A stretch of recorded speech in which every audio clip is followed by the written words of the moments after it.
So Professor Edward Altman is the Max Hine Professor of Finance at the Stern School of Business, New York University, and the Director of Credit and Fixed Income Research Program at NYU's Solomon Center. Professor Altman is the leading expert on corporate bankruptcy, financial distress, and credit risk analysis. Professor Altman published the first global standard for bankruptcy measures, the Z-score, and he will talk about that later. He published it in 1968, and he was just an assistant professor at that time. Just to remind you, this is the 50th birthday of the Z-score, and we are very honored to celebrate this anniversary with Professor Altman here. We all wish that we could publish something so impactful and relevant early in the career. Unfortunately, I don't think I managed to publish anything so impactful as an assistant professor, but that's really something. I think Professor Altman will talk the next hour about the Z-score, so I don't dwell on it, but I really encourage everybody to talk with Professor Altman during the breaks because he's a very friendly, encouraging researcher, and I had the honor to talk with him 10 years ago at the first International Risk Management Conference in Florence, Italy. That was an amazing experience. Professor Altman is a very prolific academic researcher with more than 100 journal publications and with more than a dozen of books on credit-related issues. And this topic is not only academically relevant, but it's real world relevance. And I think we all wish to work on something the whole world can benefit from. In recognition of his research, he was named laureate in 1984 by the Haute Étude Commerciale Foundation in Paris. I think you all noticed I don't speak much French, so my apologies. He was also inducted into the Fixed Income Analyst Society Hall of Fame in 2001, among others. And in 2005, Professor Altman was also named one of the 100 most influential person in finance by the Treasury and Risk Management magazine. Lastly, I want to mention that Professor Altman not only publishes a number of very impactful research papers and books, but also he's engaged in the industry.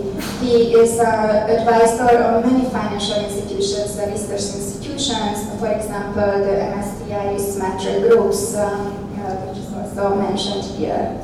Without further ado, and really, I can stand here and talk about Professor Altman for probably 5 hours or maybe even 10, and his accomplishment, but I don't think you want to listen to me, rather to him. So without further ado, Professor Altman, thank you for attending the conference and keynote speech. And after his talk, you will have a chance to ask questions directly from him.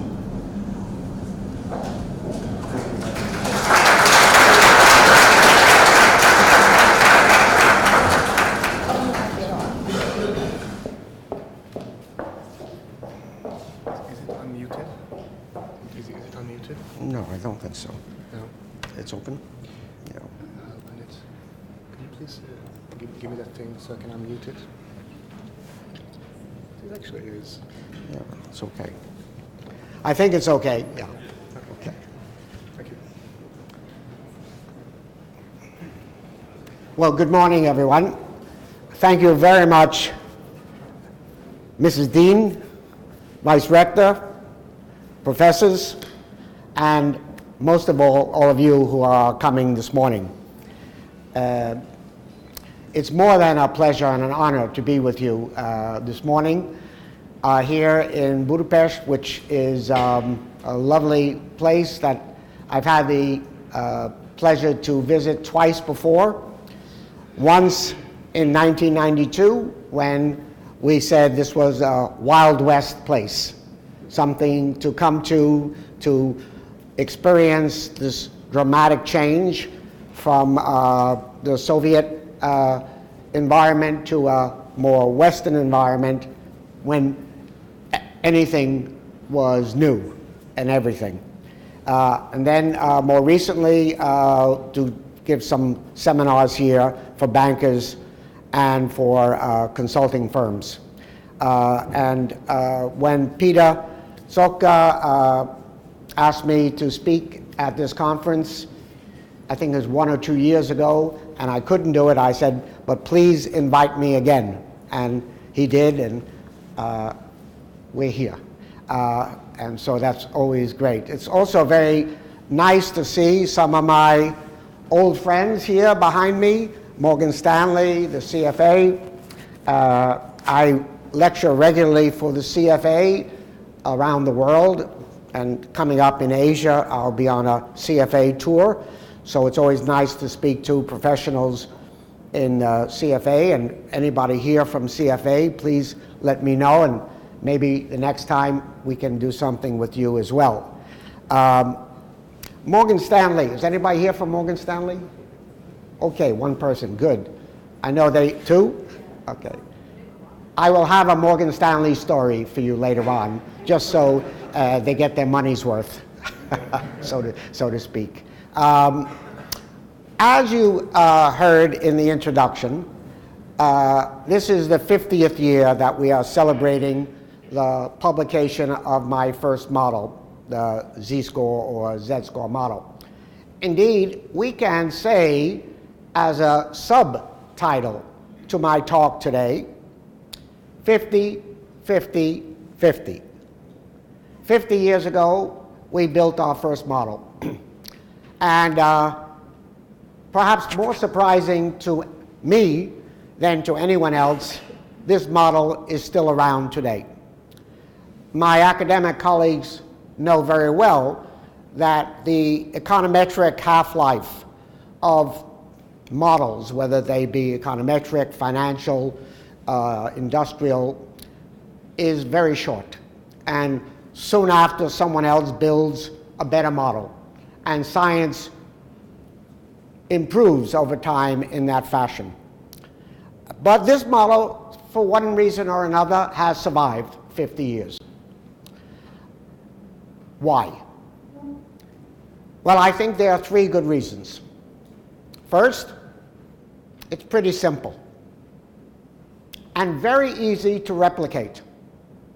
And that's very important in science, because if someone else builds a new model, they can always compare it with the existing model in the area, in this case, bankruptcy prediction, and can compare the results and convince the journal or their practitioners how much better the new model is than the old one.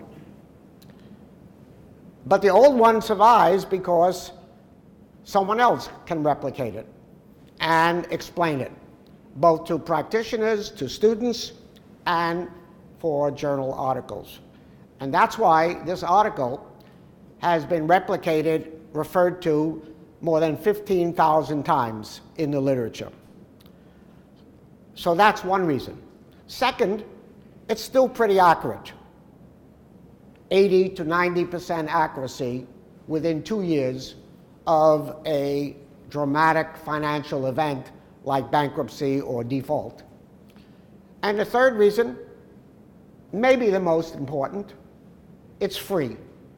You don't have to pay anything for it. And so you can try it. If you don't like it, you throw it out and you try something else. So that's the first 50. And one of the objectives of my talk this morning is to review the 50 years since its inception and bring it up to date as to how to use it and how not to use it. Because even though it has been referred to many, many, many times, and Mr. Bloomberg tells me that every day more than 5,000 hits on the model on the Bloomberg machines globally. But despite that, many people are using it incorrectly. So if you are teaching it in your classroom or you are using it practically in some research or application orientation, I hope today's discussion can clear that up. And as I said, the third reason. So, also 50 years ago, give or take 1 year, I got my first job as a professor at New York University, Stern School of Business, and I'm still there. I haven't figured out a way to get a new job, so I'm still located in the same place. I didn't want to change my address. You have to tell everybody you're someplace else, so I still am there. And actually, I'm emeritus. And what that means is you are theoretically retired. But in fact, I'm working harder than ever. The only difference is I only earn 10% of what I used to earn. So if you become retired, you have to keep that in mind. And the third 50 is the fact that I got married 50 years ago. And I'm still happy to report that I'm still married to the same lovely person. So that perhaps is the most important 50 of the three. So that's the background. The topic for today is what have we learned in these 50 years? And then if you are at all curious, interested, where are we today in the credit cycle? And what is the outlook both in the United States, which is my orientation, and globally for credit markets, financial markets in the next 1 to 3 years. I'm happy to answer questions afterwards. I will be with you until late this afternoon. Unfortunately, I have to return for another commitment tomorrow in Milano. Oh, and one other thing. I would like to invite the academics and perhaps some of the practitioners to our conference next June 17 and 18 in Milano. Rita and also a professor mentioned a conference, the International Risk Management Conference. It will be our 11th year. It'll be at Bocconi University in Milano, June 17 and 18. I will send a call for papers to Peter, and if you would be good enough to circulate to your faculty. Some of you have already attended this conference. It is very much like this conference. Parallel sessions, professionals, workshops, and keynote speeches. So, with that background, let's continue with the discussion. For those of you who like a little literature research or practitioner research, scoring systems for measuring the health and the prospective performance of companies have been around for centuries. Ironically, we are almost coming full circle to what was the case more than 300 years ago when they began in the United States. Perhaps it began much longer before that in Europe when the Crusades were going on and people needed credit as they traveled across the earth.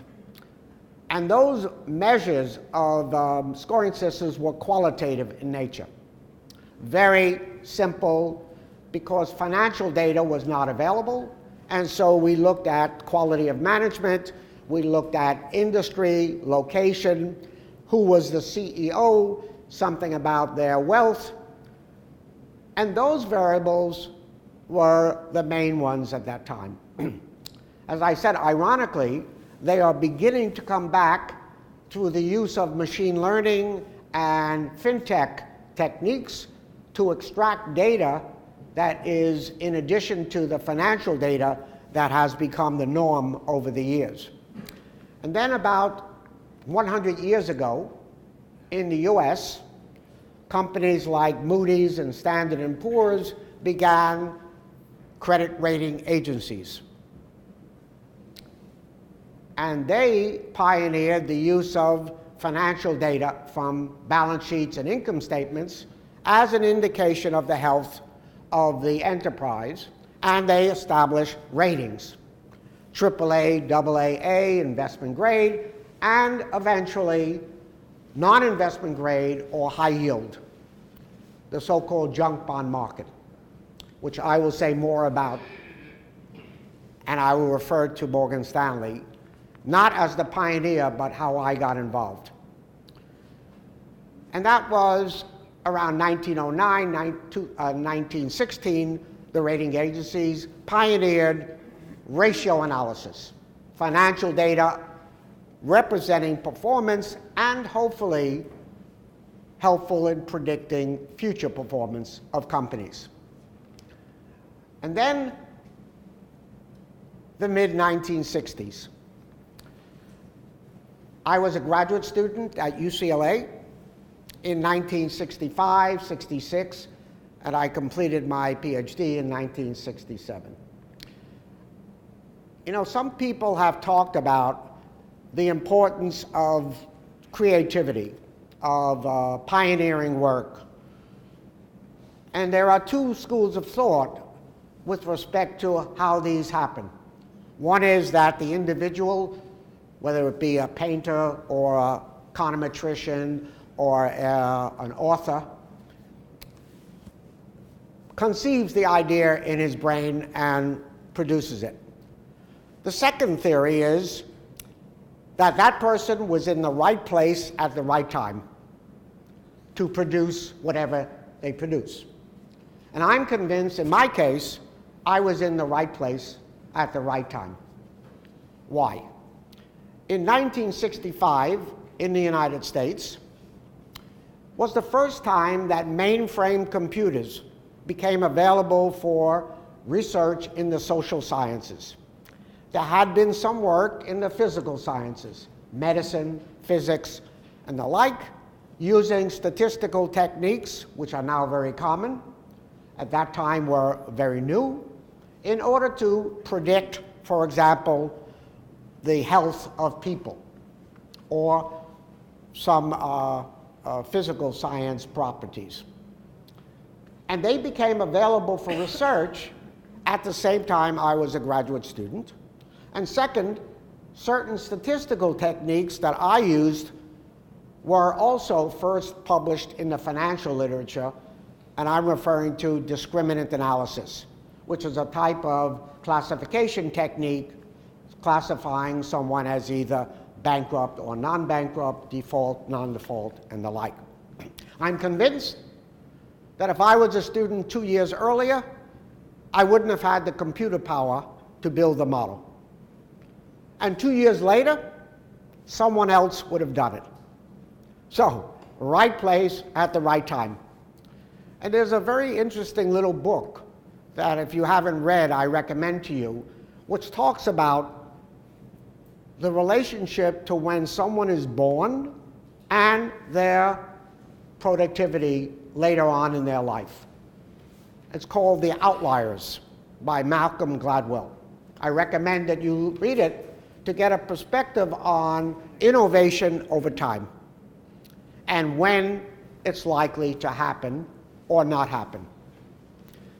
And so we built the first multivariate model looking at a combination of financial data and using relatively powerful statistical techniques in order to enhance the information content of the accounting numbers. And that was the state of the art starting in 1968, almost 50 years to the day. We published it in September, so here we are in November, 50 years later. Over the years, these techniques have been used for consumer credit scoring, for manufacturing firms, which was the original Z-score. Keep that in mind when we talk about its application. The model was built only for manufacturing firms, only for companies publicly traded with a common stock outstanding, and relatively small companies at that time. Largest firm in the sample, $25 million US in assets. Over the time, they've been extended to particular industries, countries. I myself have built models in about 10 different countries. One thing is nice about an academic, you get a lot of chance to travel. And models sometimes travel very well. And these type of models all you need is data. And that's why data is so valuable to empirical researchers. You have an idea in one country, but it's easily transferable if you have data in other countries or other industries or other elements. We've built models for private firms, public firms, emerging markets. Most recently, and I'm very pleased to tell you about this, we are building models in Europe for small and medium-sized firms. We now have a firm in London, and we have models in 19 different countries, 43 different models representing different sectors in different countries. And again, we think we are in the right place at the right time because the emphasis on SMEs, or in the Latin they call them PMIs, Petite and Moyenne Entreprises in French, is very great, particularly in the EU. And so we are very happy to participate in this, particularly in a market in Italy called mini bonds. Now, it doesn't exist in most other countries, but I think it will. These are bonds issued by companies going directly to the public to raise money as an alternative means of financing from the traditional financing from banks. And in the Italian market, it started in 2013. Today it's about 10 billion euros in size. About 350 to 400 companies have issued bonds in this market. And I'll tell you a little bit about our work in this market as well. Option contingent claims. Many of you have heard of the so-called Merton model, or the structural model, or the distance to default model. Lots of academics and practitioners have used this model as an alternative measure of default probabilities. Artificial intelligence systems have been around now for at least 20 years, but they are most prominent today. Why? Because of the tremendous interest in fintech. Financial technology utilizing databases that never existed before and more powerful machine learning techniques to try to replicate the human credit process. And I can tell you from direct experience, particularly some work we're doing in London today, that there are hundreds, if not thousands, of fintech firms, and probably here in Hungary as well. You have accelerators, you have young people looking at the concept of big data, machine learning techniques in order to build more elaborate models. And this is what I meant by coming full circle, because the type of variables that are being introduced into credit and financial market variables are the same ones we used 300 years ago, qualitative ones. Something about invoices, something about management, something about sector, something about behavioral issues. And so the flavor of the day, if you will, is what I call hybrid models. A hybrid model uses financial data, and because of firms like Bureau van Dijk, which is now owned by Moody's, and other data sources, we have lots of data on defaults and non-defaults of public and private companies available for research. That's the main data source we are using when we are building models in 19 different European countries. And once you standardize that data, you can extend it very easily outside of the local environment that you are interested in, or in that local environment if models do not exist. And so hybrid models use financial data, market value data where they exist, stock prices and volatility patterns, and macroeconomic data those are the quantitative data, overlaid with governance variables, qualitative variables, to manufacture this new model called a hybrid scoring model. And that is the flavor of the day, and that we are using in our SME models to the extent data exists. To give you an idea how important data is, when Bureau van Dijk, this big data firm in Europe, was recently purchased by Moody's, $3.3 billion was paid for it.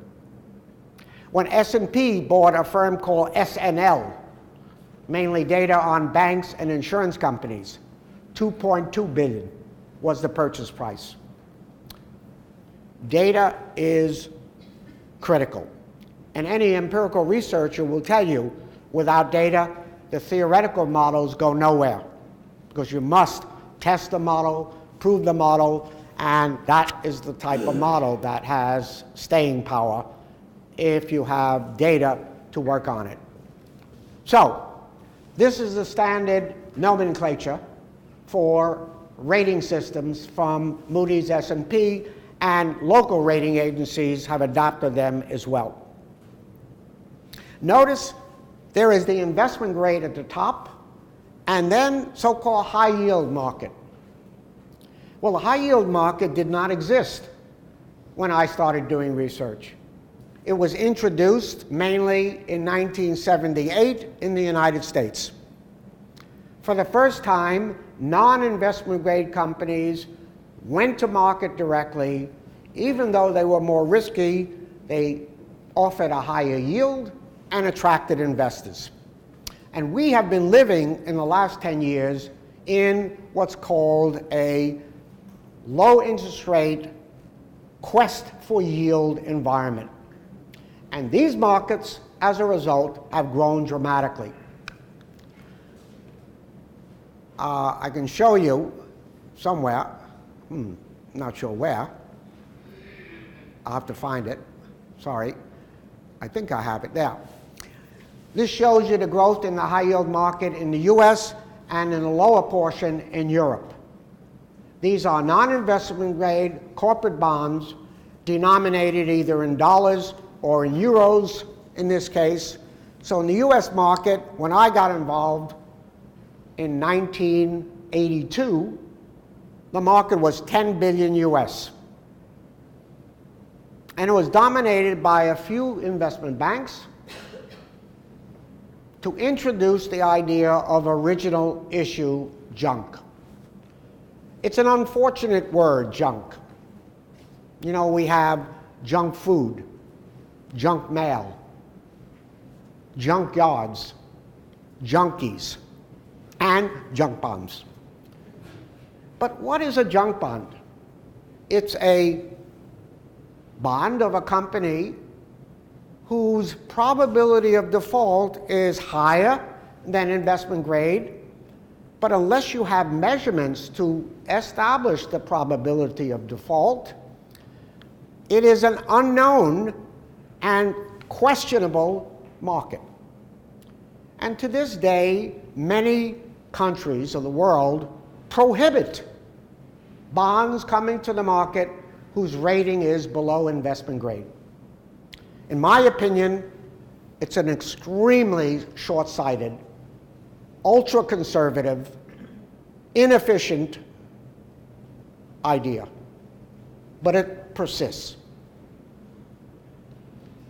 But in 1982, I received a job description from a headhunter looking for a new director of credit risk at a major financial institution, Morgan Stanley. And they asked me, do I have any ex-colleagues or students who might be interested in that position? And I said, oh, send me the description. I read it. Really interesting. I said, this is the best job description I ever read. And he said to me, would you be interested? So I had to contemplate all the extra zeros in my salary if I accepted the offer. But I decided not to. And they said, well, that's too bad. Would you be interested in a consulting assignment? And I said, what do you have in mind? They said, well, we have been considering entering this new market called high-yield bonds as an investment banker, which involves underwriting, sales and trading, and research. And we don't know whether we should make that decision or not, because it has this unfortunate connotation called junk. And so they said, would you be willing to do a kind of white paper and research on it? And so I accepted, and was the first academic to look at this market, which at that time was very small, mainly fallen angels. You know what a fallen angel is? That's the baby is beautiful at birth, but as it gets older, like most people, it gets uglier. Loses its hair, develops wrinkles, and gets downgraded from investment grade to non-investment grade. And 90% of the market in 1982 were fallen angels. But 10% were these new issues that, because they were in growth industries, or they were smaller companies or unknown companies, their rating was non-investment grade. And the question was, how risky were they? And so we had to gather data, and there was not much available.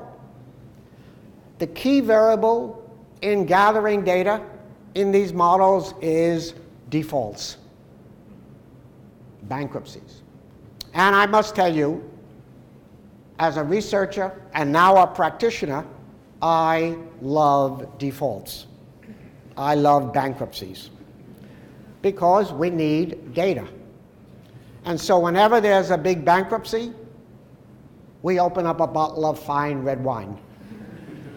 And when there are many bankruptcies in a short period of time, we go to the fine champagne.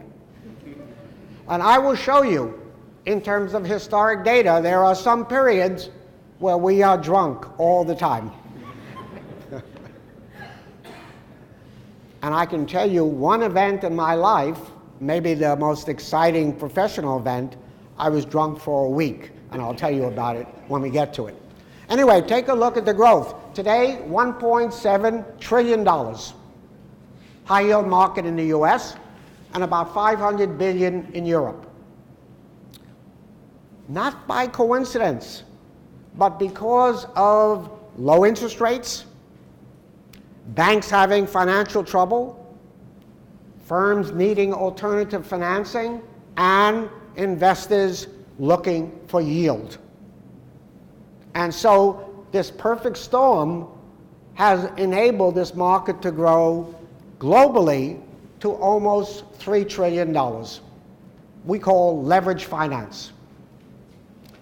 And there's an analog for loans called leverage loans. These are loans given by companies where the rating on the loan is non-investment grade. And that market today globally is over $2 trillion.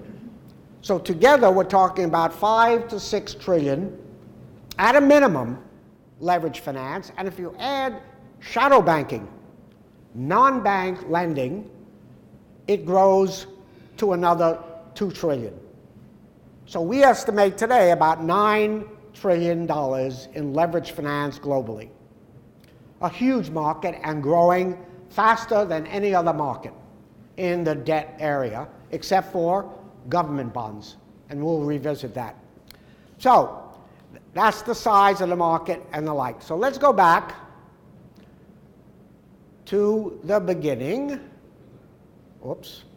I might need your help to get on the PowerPoint again. How has this market developed, and what have we learned from it? Here is the 1968 classic Z-score model. If you've taught it in class or studied it or read it in the literature, You know it's 5 variables, 5 sets of coefficients determined by a computer program, each one interacting with each other to end up with a single metric called a Z-score. So you multiply simply the financial data by its value and you get a score. And in 1968, when we published the article, we knew that the reader would need some guidance as to what the score meant, because scoring is not enough. The holy grail, so to speak, in credit analysis is the probability of default, and more recently, the loss given default, if you include the expected recovery to the investor should there be a default. And so how do you transfer a score into a probability of default? This was part of the evolution in these 50 years, from scoring models to eventually models that all banks who have internal rate-based models or who establish PD and LGD for Basel II and Basel III, all banks are using these models. They don't necessarily use Z models, they use their own models developed internally or by consultants over the years in this space. But back in 1968, we established these zones. Any score above 2.99 was healthy. Anything below 1.8 was distress, and in between was a so-called gray zone. This was very important, but very destructive. Because back in 1968, it was beautiful. No firm in the United States that had a score above 3 went bankrupt. And no firm below 1.8 survived. And so the results were very powerful then. But the problem is, these zones remain in the literature. They remain on the internet. If you look up Google search or Wikipedia or almost any source of the original work, you will find these zones. But they are no longer relevant. And I'll show you why. There's been a dramatic migration of credit risk over 50 years. We had no junk bond markets 50 years ago. We had no leveraged loan markets. We had no alternative debt markets. The markets for debt were very primitive then. Corporate bonds, investment grade, and bank loans. And as a result, the amount of debt in the system was much lower. So how do you convert a scoring model built 50 years ago to a modern application where you are looking for PD and LGD? This is a challenge. You can either build new models and use perhaps logistic or pro-bit models or other models that give you a PD directly. And I've done that, and many researchers do that today. But I'm still skeptical about whether the logistic function is the appropriate one to use because of the tail distributions. There's a second technique that I like even better. But before we get to that, let's talk about what also has evolved over 50 years. Greater use of leverage, we said. Global competition.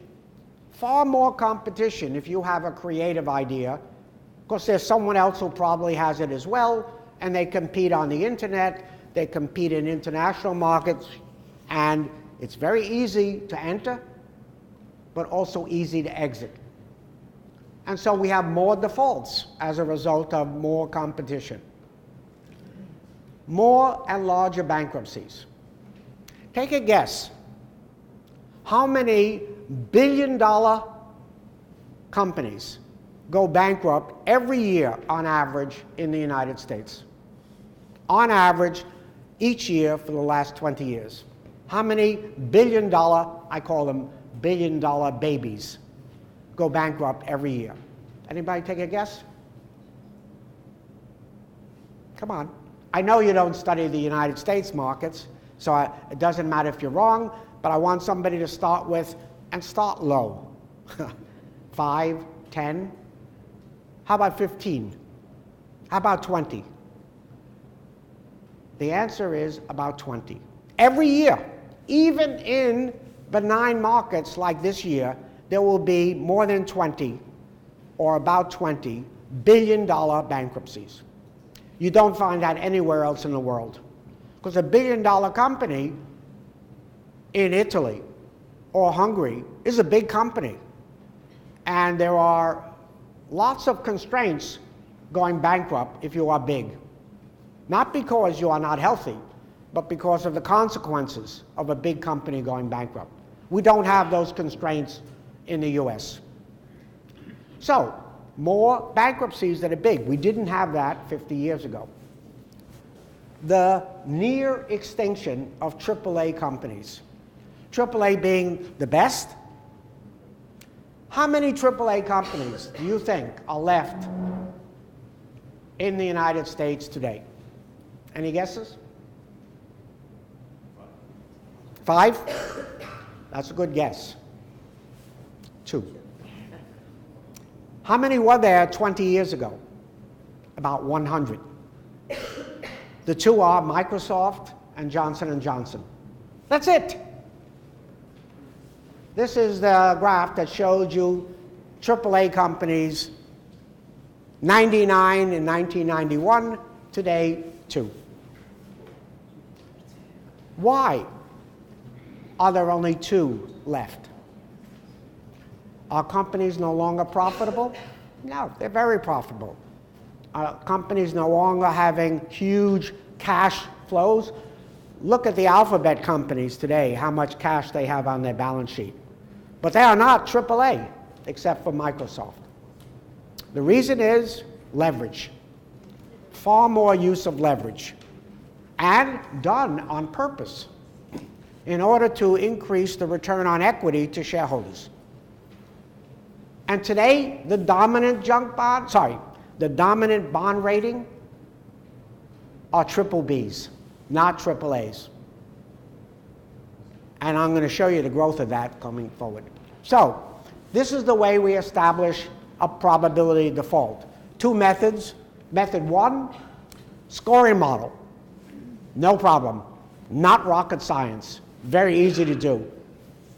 We have built these 19 models for 19 countries in less than 1 year in our company in London. So it's not difficult to do. But then you have to convert that scoring model to a probability of default model. That becomes more challenging. And so we look at the bond rating equivalent of the score. So for example, we've done this over the years. The left-hand column shows the average Z score by rating. So notice 4.2 for AAA, AA, and so on. Look at the rating average for a B-rated company. Bs. The dominant junk bond today is a B. And the average score, median score, is 1.65. Remember the zone that it was in 50 years ago? Distress. Do all Bs go bankrupt? No. Any idea the probability of default of a B for 5 years?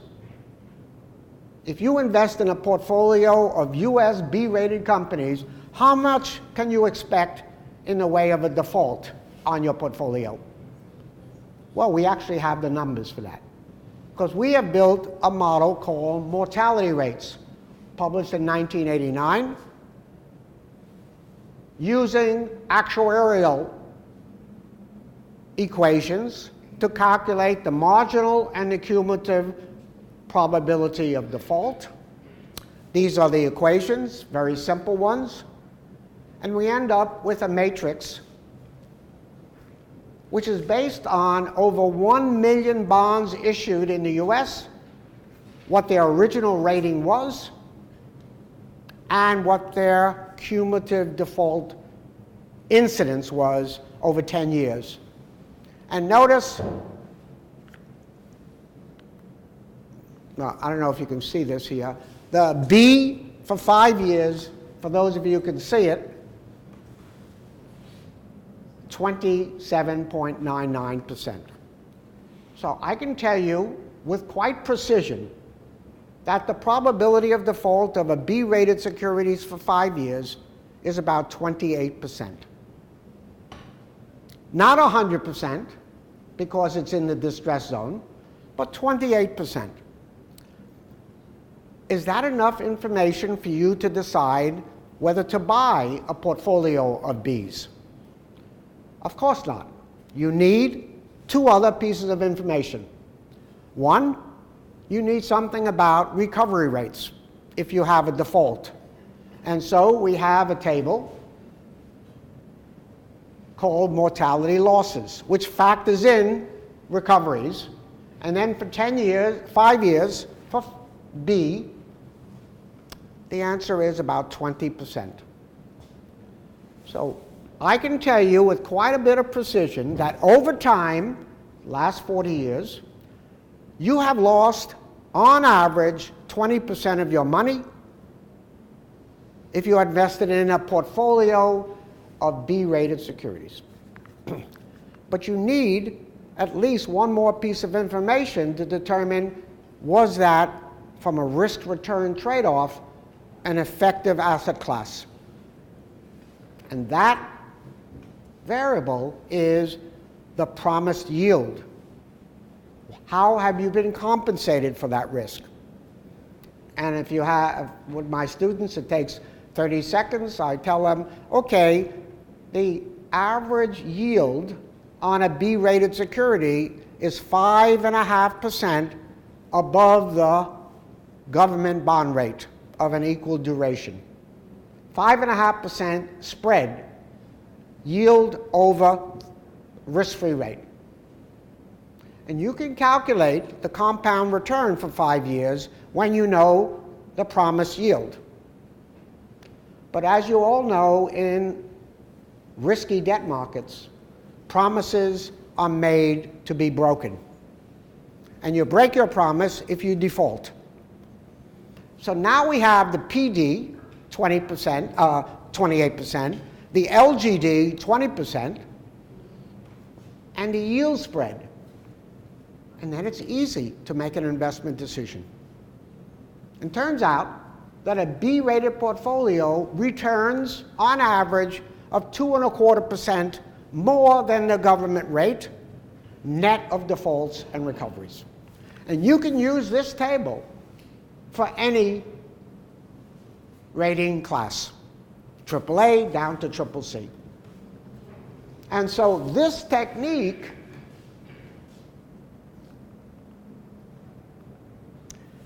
gives us the estimate of LGD. We developed this in 1989, and method 2 is the one that most researchers do because they didn't have the other data, directly with a logistic model with a 0-1 dependent variable. So, let me conclude. Applications of the Z model. This table is yours to look at when you have some time. Maybe you want to add to it. But over the years, we've built this table, and we constantly maintain it and extend it for applications on two levels. Left-hand side, from analysts from outside the firm. Right-hand side, from analysts primarily within the firm. So the left-hand side's pretty obvious. Bankers, lenders, investors are using these kind of models all the time. What I was surprised at when I talked to Mr. Bloomberg, who, by the way, is a very wealthy man, probably the 13th wealthiest man in the world, a very effective politician, was the mayor of New York, and possibly a candidate for president in the next election. If he runs, I will vote for him, because I thought he was a very good mayor of New York. And he makes a ton of money on his machine. You mentioned the Bloomberg machines here, right? You've got 12 or so, and students like it, and lots of data. Well, he's very profitable, and his firm is very innovative. They're very cheap, because I don't get 1 penny from those 5,000 hits a day. All I want is 1 penny. Then I can have a very nice meal every night in New York or in Milan or Paris or Budapest. So, left-hand side application. And there are many. What I was surprised to find is that more people are clicking on the Z-score page for equity investing and not debt investing. I was surprised with that.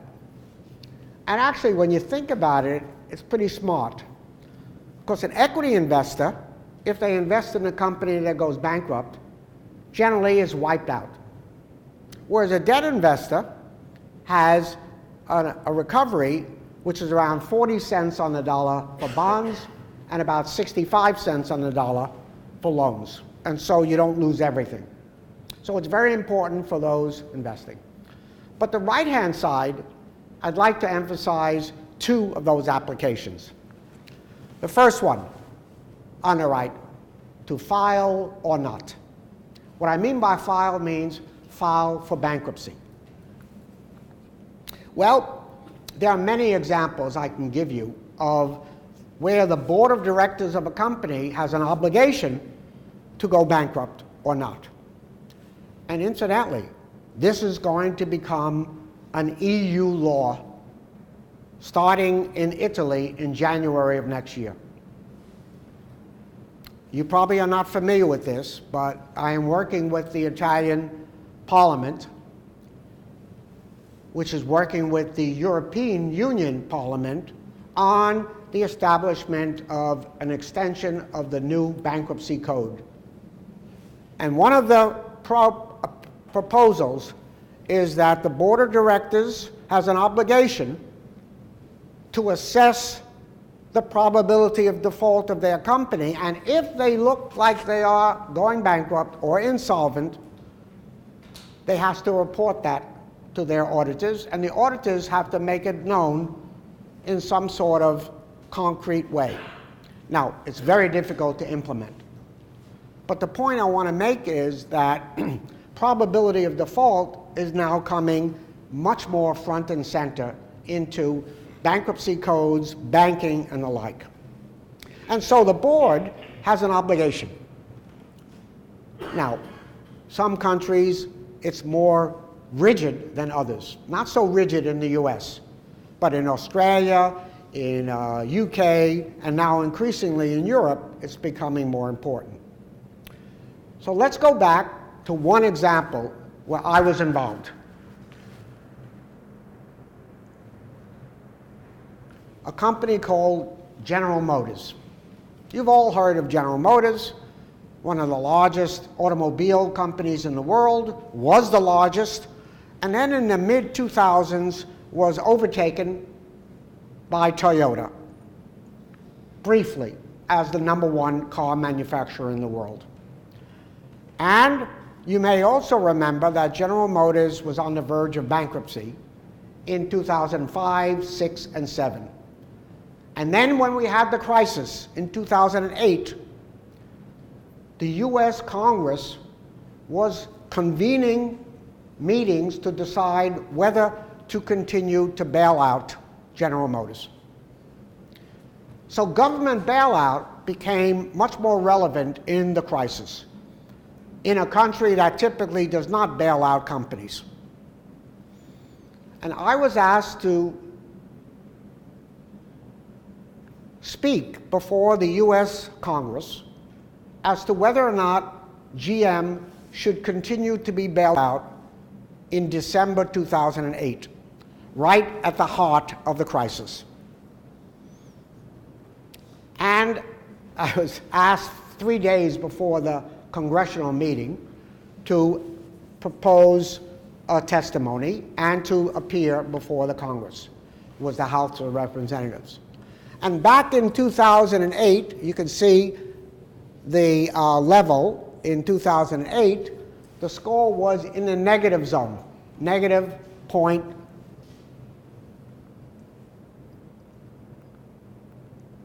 (2008) negative 0.63. And the bond rating equivalent was D, default. So I was pretty convinced that GM was going bankrupt. But what I had to do was convince the Congress not to bail them out and to permit them to go bankrupt, because there are great benefits to going bankrupt. You don't have to pay your interest. You restructure. In the US, and now increasingly in other countries, you can ask for and get pretty easily DIP lending, debtor in possession. It doesn't exist in Hungary, I don't think. It doesn't exist in some countries, but increasingly under the new Chapter 11 in some countries, borrowers can borrow money easily after they go bankrupt, but not before. Because the new creditor or the old creditor who lends the money has a super priority status over all existing lenders. It's called DIP financing. And we recommended that GM go bankrupt immediately, not to be bailed out, and to get $50 billion in DIP loans. And the only institution that had $50 billion in 2008, not surprisingly, was the US government. The Congress was not happy with me. When I left, they didn't exactly boo. And you know what boo means, you know, get out of here, you're stupid, we don't want to follow you. But they weren't very happy with the B word, bankruptcy, because they were ignorant, for the most part, about Chapter 11, restructuring, and reemergence after restructuring. So they voted for the bailout. But the US Senate voted against for technical reasons. And the last thing that George Bush did before he left the presidency was to say, I'm going to bail out GM and Chrysler. Ford was not asking for a bailout. One more time. And now it's Obama's problem. And it was. And Obama handled it beautifully. He appointed a commission. The commission put pressure on the management. They changed the management. It still didn't work. And on June 1st, 2009, you see the Chapter 11 filing, June 1st, 2009, the company's Z score was still deep in the zone. One of the happiest days in my professional life. GM filed for bankruptcy. I was thrilled, drunk for a week. Almost. Because I was convinced the only way to save the company was to go bankrupt and to get protection while it restructuring. And believe it or not, they got $50 billion in debtor in possession loans, which has since been repaid 100% and more. And so the government did not lose one penny on the $50 billion. And you can see what happened to GM since. It's a much bigger, better company than it was after it restructured, but still, I think, a junk bond company. Its actual rating, BBB, if you look it up. And I learned a lot from that, and I hope the Congress did from that extension. Okay, I don't have much time. In fact, I'm almost out of time, but I need to talk to you about two quick things. First, extensions of the model. which hopefully could be a catalyst for research here in Hungary or in other parts of the world, because we've built models, and others too, in different countries, different sectors, different sizes. And as I mentioned, we are building models for SMEs as we speak, because this is the new frontier in terms of credit profile in Europe. And one thing that the markets lack today in Europe, and unless it's corrected, these markets will not survive. And that is a credit culture. What do I mean by a credit culture? It means that investors look for a return commensurate with the risk. That implies that they have measures of the risk, and they have the ability to influence the market with respect to required yield. Because when we started in this in 2015, 2016 in Italy, the credit culture did not exist. And I'm not convinced it exists today. Why do I say that? It's because when we ran our model, no matter what the bond rating equivalent was of the firm, the yield was the same. There was no differentiation between a double A and a double B company. They all were yielding about 5 to 6%. Now, in a low interest rate environment, that was attractive.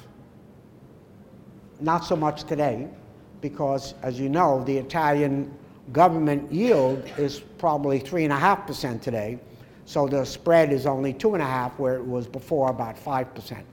But the point I want to make is, we hope that our measure of risk will be used as a measure of required yield, and so the good companies can finance at low rates, and the more risky ones have to pay higher, and that's what a market needs to survive. This is another model in case you're interested. It's called Z double prime. So if anyone wants to apply the Z model in Hungary, we recommend they use Z double prime, not Z. Why? Because Z was built for manufacturing firms, publicly traded. Z double prime is built for industrial companies in general, and does not require a market value of equity as a measure. So I recommend this model be used, and indeed we've used, and this is the bond rating equivalent. So we have even more granular bond rating equivalents. The higher the score, the higher the bond rating equivalent, and this is the Z double prime model. Here's an application. You may not know this company, but everyone in the US and Canada knows this company, called Sears Roebuck. 2 weeks ago, no, 1 month ago exactly, 14th of October, so today's the 15th of, so 1 month ago, I was in Moscow giving some lectures, and I saw on my smartphone that Sears Roebuck filed for bankruptcy. $11 billion in liabilities.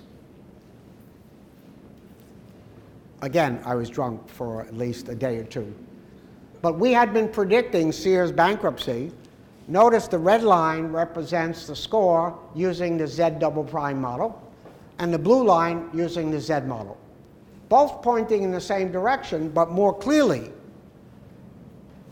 using the Z double prime score model. So we predicted it back in 2016. You know how much money you would have saved if you had sold the bonds in 2016 compared to today? Probably 50% of your investment. Because in those last 2 years, the bond price has fallen to reflect the higher probability of default. Oh, you know this company? Tesla? You've been reading about it? Well, could be a great company, but its bond rating equivalent is B minus. A lot of risk. Why? Huge amount of debt, and increasingly so. But the stock price is still pretty high, reflecting its growth potential. So high risk, high return, particularly in the equity markets. Let me spend 10 minutes more if I can, Peter. I know that we're probably getting close to out of time, but all it means is less coffee for you, so hopefully it's okay. And if you need the restrooms, by all means, you can leave at any time. But you'll be missing a very exciting question. Where are we in the credit cycle?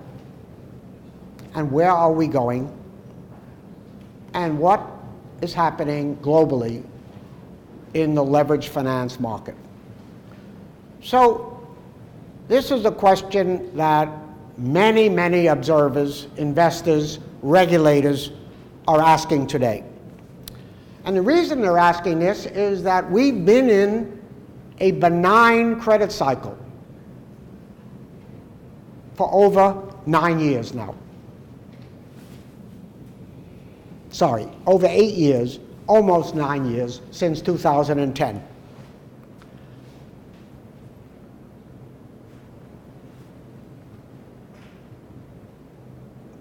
Is the benign cycle over, or is it still on? And so the first question is, how do we define a benign market, a benign credit cycle? Benign, as you know, means nice, calm. In financial markets means lots of credit, lots of liquidity, apropos of the title of this conference, low interest rates, low default rates. But let's be a little bit more precise. We have 4 metrics to define a credit cycle. Default rates, recovery rates, if there are defaults, yields and spreads representing required returns, and finally, liquidity. So, in general, if you have low default rates, high recovery rates, low yields, and high liquidity, you are in a benign cycle. And that's where we are and have been in most countries, not all, because there are exceptions, like today in Italy, maybe Hungary today. I don't know what the yield spread is on risky debt. China might be slightly different, but still, in general, in most countries of the world, a benign cycle because default rates are low. We have a little cottage industry at NYU Stern with databases on defaults and default rates. And so the historic average of default rates on junk bonds, which is my barometer, is about 3.4% per year. You might say that's high, but that's the average over the last 40 years. And so far this year, through the end of October, upper left-hand corner, 1.5%. So below the historic average, and I can show you this on this graph. So the right-hand side shows you where we are today. The last 30 years, you can see we've had 3 periods of very high distressed credit markets where the default rate was more than 10% in any one year. Now, a 10% default rate is our definition of a stressed financial period because it's 2 standard deviations above the mean. The average is 3.4 and the standard error is about 3. So 2 standard errors above the mean is about 10% default rates. And we've had that in 1991, 01, 02, and 08, 09. Perhaps a more clear graph is this one. The yellow bars represent recession years. The line graph represents default rates.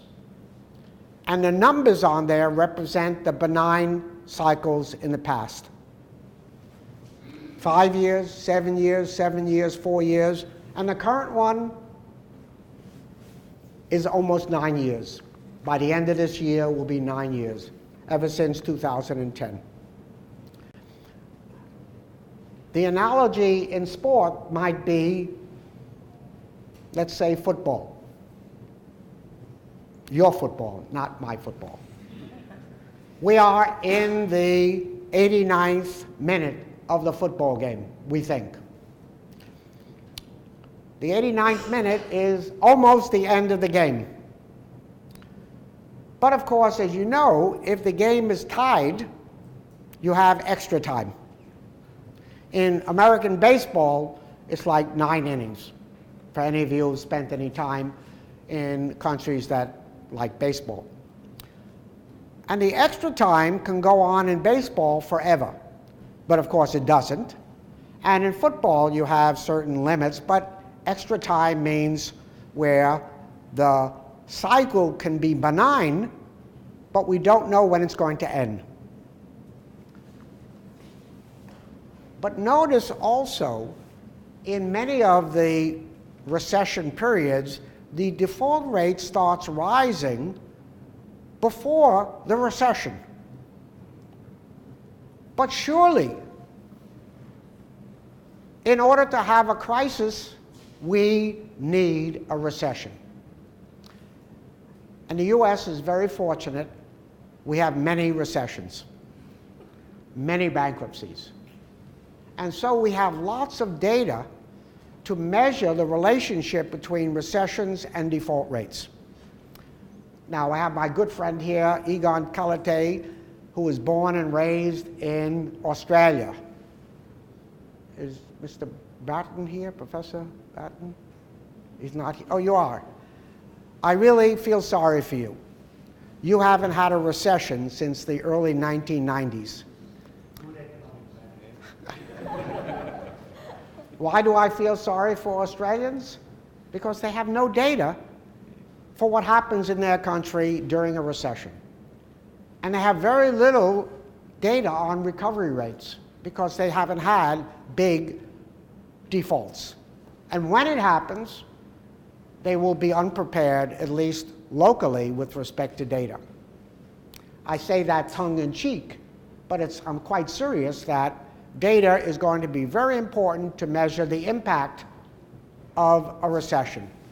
So we don't have a recession now. We are now in a benign period with low defaults.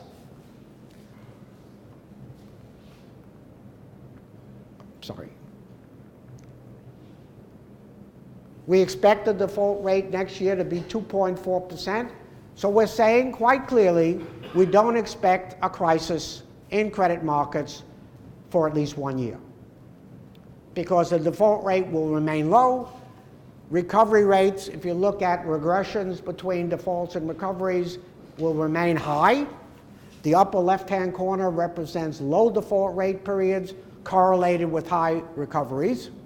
Right-hand side, the opposite. This is the current spread of high-yield bonds versus treasuries, about 3.9%. Historic average is 5.25%.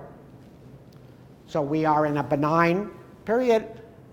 And I'm skipping over these graphs. How do we measure liquidity? So I should be really listening to your papers on liquidity. But let me tell you, liquidity measurement is the most challenging of all the risks. It's the most difficult to forecast. And the reason is it can change overnight. One day, highly liquid, the next day, very illiquid, and a flight to quality. And anytime you have such volatile changes, it makes forecasting so much more difficult. So I don't have the magic numbers, But I can tell you one thing we look at. We look at how easy is it for the most risky companies to raise money. And this shows you the percent of triple Cs as a percentage of high yield bonds. And what year was the highest in the history of this market? 2007, when 37% of all junk bonds were triple Cs, the lowest risk category, or the most risky category. Do you know the probability of default of a triple C at birth for 5 years? Almost 50%. And yet those companies are able to raise money today quite easily. To me, that's an indication of high liquidity. But that can change almost instantaneously. So right now it's quite high at 26%, both in Europe and the US. It's very high. So let me conclude. Oh, I'm going the wrong direction, sorry. And talk to you about some concerns I have.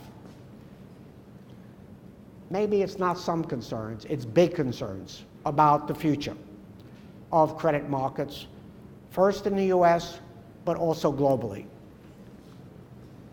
Look at the growth of corporate leverage in the US.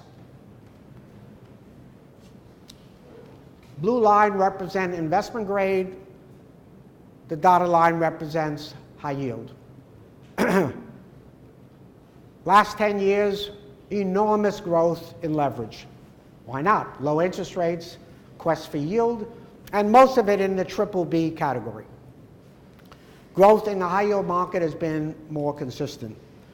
High growth. This is very important. The blue line represents non-financial corporate debt as a percentage of GDP. The red line, dotted line, represents default rates. And notice we've had 3 peaks in the blue line, followed within 12 months with a huge spike and increase in default rates. And now on the right-hand side, we are at or near a new peak. But the default rate is low. So what's the probability that we will have another big spike in defaults? Very high, if we have another recession. And the probability of a recession in the US is probably 10% today. But the probability of a default, a recession in 1 to 3 years is more than 60%, according to the economists I talked to. And so what will be the consequences from the credit standpoint of a recession, which we are sure to have, whether it's 1, 2, 3 years out? Well, pretty severe. This shows you the growth globally in non-financial corporate debt, government debt, financial sector debt, and household debt. Let me summarize. Enormous growth in all but the financial sector in the last 20 years, 10 years, and today. So today, $68 trillion globally in corporate debt. 63 trillion in government debt, 58 trillion in financial sector debt, and 44 trillion in household debt. Altogether, 100% higher, 100 percentage points higher than 20 years ago, and about 50 percentage points higher than 10 years ago. I'm convinced that most of the world's growth, and I'm talking mainly about China, the US, has been on the back of low-cost debt and the huge increase in leverage. Well, that's great in a benign cycle. It's catastrophic in a stress cycle. And so the consequences of a new downturn will be much greater because of the amount of debt that's been built up in the system. Z-scores, 2007 versus 2017. I will conclude for you what the question is I would ask you, about the same level. So is that good news or bad news? Today's average Z-score is about the same as it was in 2007. This is in the US high yield market. Good news or bad news? You conclude. My conclusion is not very good news, because 2007 was 1 year before the crisis. Now, the crisis started in other areas, not in corporate debt, but eventually impacted it. So, finally, the major risks going forward. No question. China, US, Europe, the major countries of the world, and the likelihood of a recession or a big drop in GDP. I think the probability is very high that China growth will diminish, perhaps significantly, but it'll still be 5.5%. But that's a big difference than 6.5%, 7%. And the US, probably a recession in 1 to 3 years. Falling oil prices, probably not too likely, but global debt excess and increasing interest rates in that environment, very risky, and a number of other things. So, what does that mean? It means we have to start understanding that the low-risk environment we're in will not last, and start making plans and hedging, reducing exposures before the inevitable happens, the next credit crisis. With that sobering note, sorry, Peter, that I've gone above my time. It means less time for coffee, hopefully more food for thought, and thank you very much for your patience.